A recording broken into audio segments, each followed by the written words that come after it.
بسم اللہ الرحمن الرحیم فقال للترجمان قل له، ہرقل نے ترجمان سے کہا کہ تم ان سے کہو، یعنی ابو سفیان سے، سألتک عن نسبہ، میں نے تم سے ان کے نسب کے بارے میں پوچھا، یعنی آپ صلی اللہ علیہ وسلم کے نسب کے بارے میں کہ تمہارے درمیان ان کا نسب کیسا ہے۔ فذکرت، تو تم نے ذکر کیا، انہ فیکم ذو نسب، کہ وہ تمہارے درمیان عالی نسب والے ہیں، عمدہ نسب والے ہیں۔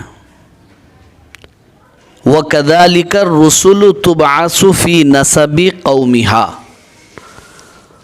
اور رسول پیغمبر ایسے ہی بھیجے جاتے ہیں اپنی قوم کے اعلیٰ نسب میں، اعلیٰ خاندان میں۔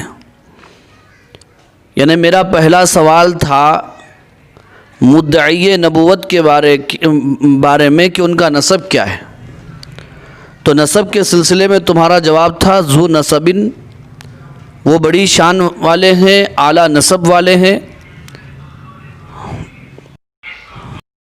تو نبوت رسالت کی پہلی علامت و نشانی آپ میں پائی جا رہی ہے۔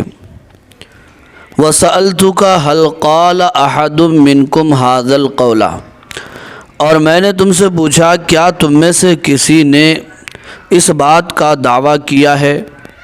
فذکرت، تو تم نے ذکر کیا، اللہ، نہیں۔ تو تم نے کہا کہ ہماری قوم میں کسی نے نبوت کا دعویٰ ان سے پہلے نہیں کیا۔ فذکرت اللہ، تو تم نے ذکر کیا نہیں۔ فقلت، تو میں کہتا ہوں، لو کان احد قال هذا القول قبلہ لقلت رجل یأتسی بقول قیل قبلہ، میں کہتا ہوں کہ اگر کوئی اس بات کا دعویٰ کرتا ان سے پہلے تو میں کہتا کہ یہ وہ شخص ہے جو ایک ایسی بات کی نقل کر رہا ہے جو اس سے پہلے کہی گئی ہے۔ یعنی قوم میں کسی نے دعوے نبوت کیا اور اسی دعوے نبوت کو دیکھ کر عزت و مقام اور مرتبہ حاصل کرنے کے لیے یہ شخص بھی دعوے نبوت کر رہا ہے یا رسول اور پیغمبر ہونے کا دعویٰ کر رہا ہے،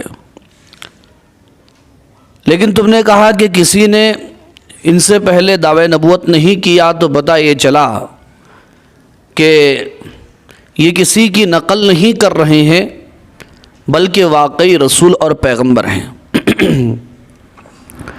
وَسَأَلْتُكَ هَلْ كَانَ مِنْ آبَائِهِ مِنْ مَلِكٍ، اور میں نے تم سے سوال کیا کیا ان کے آبا و اجداد میں، یعنی باپ داداؤں میں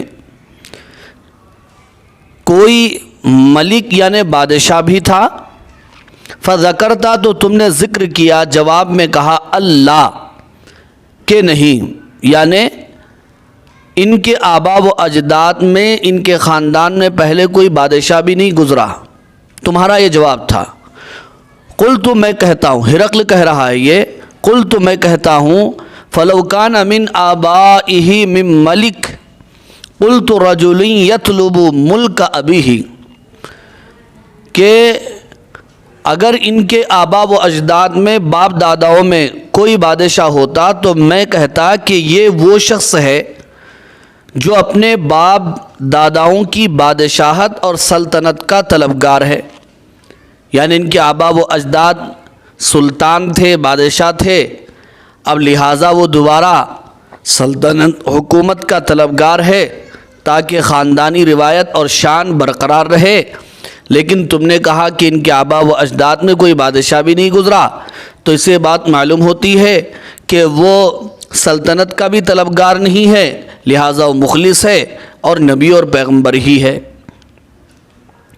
وَسَأَلْتُكَ هَلْ كُنْتُمْ تَتَّهِمُونَهُ بِالْكِذْبِ قَبْلَ أَنْ يَقُولَ مَا قَالَ، اور میں نے تم سے پوچھا کیا تم ان پر جھوٹ کی تہمت لگا چکے ہو اس سے پہلے جو اس نے کہا، یعنی دعوی نبوت سے پہلے تم لوگوں نے اس شخص پر یا اس مدعی نبوت پر جھوٹ کی تہمت لگا چکے ہو؟ فذکرت اللہ، تو تم نے کہا یا تم نے ذکر کیا کہ نہیں، جھوٹ بولنا تو دور کی بات ہے، جھوٹ بولنے کی تہمت بھی ہم ان کے اوپر لگا نہیں سکے۔ فقد عارفو، تو میں سمجھتا ہوں یا میں پہچانتا ہوں، جانتا ہوں، یہ سارے معنی آتے ہیں، انہو لم یکن لیذر الکذب علی الناس ویکذب علی اللہ، کہ جو شخص لوگوں پر جھوٹ نہ بولے تو وہ اللہ پر جھوٹ کیسے بولے؟ یعنی تم نے کہا کہ وہ صادق ہے، امین ہے، نعوذ باللہ جھوٹے نہیں ہیں، تو جو آدمی لوگوں کے بارے میں جھوٹ نہیں بول سکتا وہ اللہ پر جھوٹ کیسے بول سکتا ہے خواہ مخواہ کہ اللہ نے اسے نبی اور پیغمبر بنایا ہے؟ واقعی وہ اپنے دعوے نبوت میں سچا اور پکا نظر آ رہا ہے۔ وَسَأَلْتُكَ أَشْرَافُ النَّاسِ اتَّبَعُوهُ أَمْ ضُعَفَاؤُهُمْ، اور میں نے تم سے سوال کیا کہ مالدار لوگ ان کی اتباع کر رہے ہیں یا ان میں ضعیف اور کمزور یا غریب؟ فذکرتا، تو تم نے ذکر کیا، ان ضعفاءہم اتبعوہ، کہ ضعیف غریب لوگ ان کی اتباع کر رہے ہیں۔ وہم اتباع الرسل، اور وہی لوگ تو رسولوں پیغمبروں کی اتباع کرنے والے ہوتے ہیں، یعنی ضعیف کمزور اور غریب لوگ ان کے پیروکار ہیں، تو وہ اس بات کی علامت و دلیل ہے کہ واقعی وہ رسول اور پیغمبر ہیں، اس لیے کہ رسولوں اور پیغمبروں کی دعوت پر سب سے پہلے لبیک کہنے والے غریب ہی ہوتے۔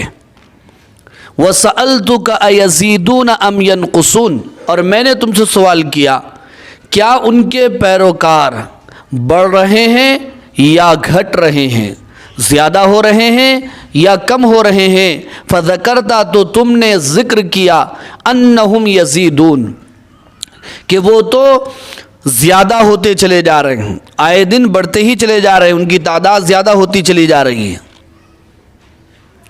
وَكَذَلِكَ أَمْرُ الْإِيمَانِ، تو ایمان کا معاملہ ایسا ہی ہے، حَتَّى يَتِمَّ، یہاں تک کہ وہ مکمل ہو جاتا ہے، یہاں تک کہ وہ پورا ہو جاتا ہے۔ یعنی میرے سوال کے جواب میں اَيَزِيدُونَ أَمْ يَنْقُصُونَ، تم نے یہ کہا انہم یزیدون، کہ ان کے پیروکاروں کی تعداد میں آئے دن اضافہ ہوتا ہی چلا جا رہا ہے، تو سن لو یہ بھی ان کے نبوت اور رسالت کی علامت و نشانی ہے کہ ایمان کا معاملہ ایسا ہی ہے کہ وہ دن بدن بڑھتا ہی چلا جاتا ہے، گھٹتا نہیں ہے۔ وَسَأَلْتُكَ أَيَرْتَدُّ أَحَدٌ سَخْطَةً لِدِينِهِ بَعْدَ أَنْ يَدْخُلَ فِيهِ، اور میں نے تم سے پوچھا اے ابو سفیان، کیا کوئی ناراض ہو کر ان کے دین سے مرتد ہوتا ہے ان کے دین میں داخل ہونے کے بعد؟ یعنی دین اس کو سمجھ میں نہیں آیا، دین سے بیزار ہو کر نعوذ باللہ کوئی مرتد بھی ہو رہا ہے۔ فذکرت اللہ، تو تم نے ذکر کیا کہ نہیں، کوئی مرتد نہیں ہوتا، جو بھی ان پر ایمان لاتا ہے وہ اس میں پکا ہو جاتا ہے۔ وَكَذَلِكَ الْإِيمَانُ حِينَ تُخَالِطُ بَشَاشَتُهُ الْقُلُوبُ، ایمان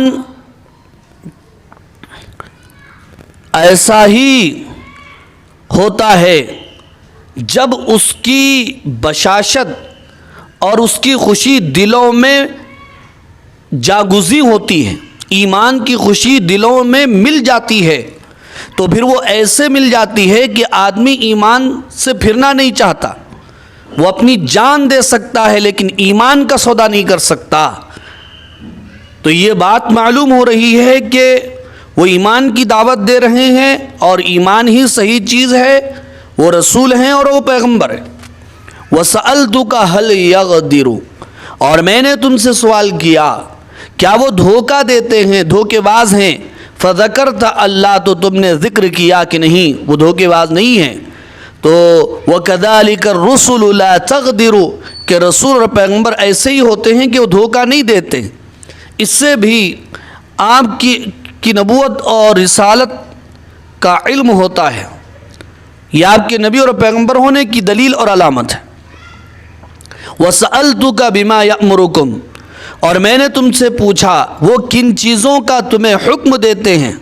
فَذَكَرْتَ، تو تم نے ذکر کیا، أَنَّهُ يَأْمُرُكُمْ أَن تَعْبُدُوا اللَّهَ وَلَا تُشْرِكُوا بِهِ شَيْئًا، کہ وہ تم کو حکم دیتے ہیں یہ کہ اللہ کی عبادت کرو اور اس کے ساتھ کسی چیز کو شریک نہ کرو۔ وَيَنْهَاكُمْ عَنْ عِبَادَةِ الْأَوْثَانِ، اور وہ تم کو بتوں کی پرستش سے روکتے ہیں۔ وَيَأْمُرُكُمْ بِالصَّلَاةِ وَالصِّدْقِ وَالْعَفَافِ، اور وہ تم کو نماز اور سچائی اور پاک دامنی کا حکم دیتے ہیں۔ یہ سارے سوالات جو ہرقل نے ابو سفیان سے کیا تھا اور ابو سفیان نے جتنے جوابات دیے تھے، ان تمام سوال اور جوابات کا نچوڑ اور نتیجہ ہرقل نے بیان کر دیا، اور اس کے نتیجے سے اور اس کے جوابات کے جواب سے یہ بات معلوم ہو رہی تھی کہ واقعی آپ اللہ کے پیغمبر ہیں۔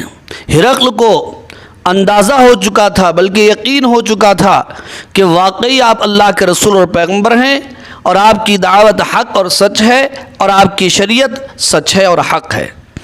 اس پر اس نے کہا، اور تمام لوگوں کے سامنے اس نے کہا، فَإِن كَانَ مَا تَقُولُ حَقًّا، بس اگر تم جو کہتے ہو وہ سچ ہے، یعنی جتنی باتیں میں نے تم سے پوچھی اور جواب میں تم نے جتنی باتیں کہیں وہ اگر سچ ہے، فَسَيَمْلِكُ مَوْضِعَ قَدَمَيَّ، تو ان قریب وہ میرے ان دو قدموں کی جگہ کے مالک ہو جائیں گے۔ فَسَيَمْلِكُ مَوْضِعَ قَدَمَيَّ هَاتَيْنِ، وہ میرے ان دو قدموں کے مالک ہو جائیں گے۔ وہ کہاں تھا؟ وہ ملک شام میں تھا۔ ملک شام کی سرزمین کی طرف اشارہ کر کے وہ کہہ رہا تھا کہ وہ دن دور نہیں ہے جب کہ آپ صلی اللہ علیہ وسلم ملک شام فتح کریں گے، اور ملک شام اسلام کے زیر نگہ آ جائے گا۔ اور آگے ہرقل کہنے لگا، وَقَدْ كُنْتُ أَعْلَمُ أَنَّهُ خَارِجٌ، اور میں جانتا تھا کہ وہ ظاہر ہونے والے ہیں، یعنی آخری نبی اور پیغمبر خارج ظاہر ہونے والے ہیں، آنے والے ہیں۔ لم اکن اظن، لیکن میرا گمان اور خیال نہیں تھا، انہو منکم، کہ وہ تم میں سے آئیں گے، وہ تم میں سے ہوں گے۔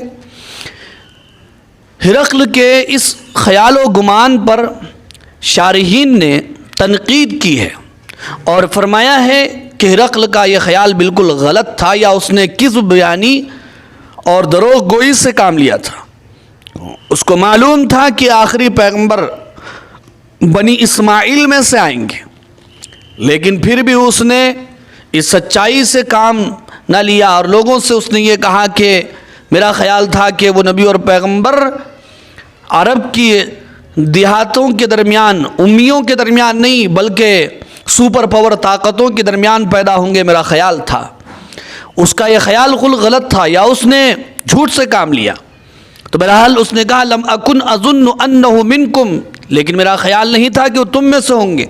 فلو انی اعلم، پس اگر میں جانتا، انی اخلص الیہ، کہ میں ان تک پہنچتا، یعنی آپ صلی اللہ علیہ وسلم تک، لتجشمت لقاءہ، تو میں ان کی ملاقات کے لیے تجشمت، تکلیف اور مشقت برداشت کرتا۔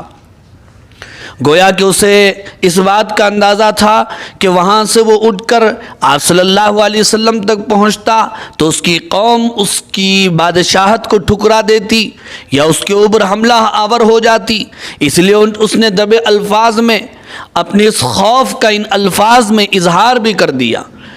اس لیے اس نے کہا کہ اگر میں ان تک پہنچتا تو ان کی ملاقات کے لیے تجشم تو تکلیف اور مشقت برداشت کرتا. وَلَوْ كُنْتُ عِنْدَهُ، اور اگر میں ان کے پاس ہوتا یعنی آپ صلی اللہ علیہ وسلم کے پاس، لَغَسَلْتُ عَنْ قَدَمَيْهِ، تو میں ان کے پیر دھوتا، میں ان کے پیروں کو دھوتا. اب یہاں پر شارحین نے یہ سوال اٹھایا ہے کہ وہ اسلام قبول کیا تھا یا نہیں کیا تھا. اگر اسلام قبول بھی کیا تھا جیسا کہ اس کے بعض الفاظ سے معلوم ہو رہا ہے تو اس کا اسلام قابل اعتبار تھا یا نہیں تھا. تمام شارحین اور علماء کا اتفاق ہے کہ اس نے بات تو پوری سمجھ لی تھی اور آپ صلی اللہ علیہ وسلم پر اسے یقین بھی آ گیا تھا کہ واقعی آپ نبی اور پیغمبر ہیں اور اسلام حق اور سچ ہے. لیکن اس کی بادشاہت نے اور اس کی حکومت نے اس کے پیروں میں بیڑیاں ڈال دی تھیں اور وہ آگے نہیں بڑھا. اسی کی چکر میں رہ کر کے اس نے اسلام اور ایمان کا اظہار نہیں کیا. اور ایمان اور اسلام دل سے تصدیق اور زبان سے اظہار اور اطاعت اور تسلیم کا نام ہے اور یہ چیزیں نہیں پائے گئیں، اس لیے اس کا اسلام ناقابل اعتبار اور ناقابل قبول ہے. جبکہ آگے اگلے سبق میں آپ پڑھیں گے آپ صلی اللہ علیہ وسلم نے جو والا نامہ اس تک بھیجا تھا اس میں آپ صلی اللہ علیہ وسلم نے صاف الفاظ میں لکھا تھا، ادعوک بدعایت الاسلام اسلم تسلم، میں تمہیں اسلام کی دعوت دیتا ہوں، تم اسلام لاؤ تو محفوظ اور مامون ہو جاؤ گے. کاش کہ وہ اسلام لاتا تو محفوظ ہو جاتا، دنیا اور آخرت میں کامیاب ہوتا. دنیا میں اس کی حکومت محفوظ ہو جاتی، آخرت میں وہ محفوظ ہو جاتا. لیکن ہدایت تو اللہ کے ہاتھ میں، جسے چاہے ہدایت دے دے اور جسے چاہے ہدایت سے محروم کر دے. دعا فرمائیے اللہ تبارک و تعالیٰ سے، اللہ تعالیٰ ہمیں کامل ہدایت اور ایمان و یقین کی دولت سے مالا مال فرمائیں. بہرحال یہ واقع ہرقل یا حدیث ہرقل بڑی عجیب و غریب ہے.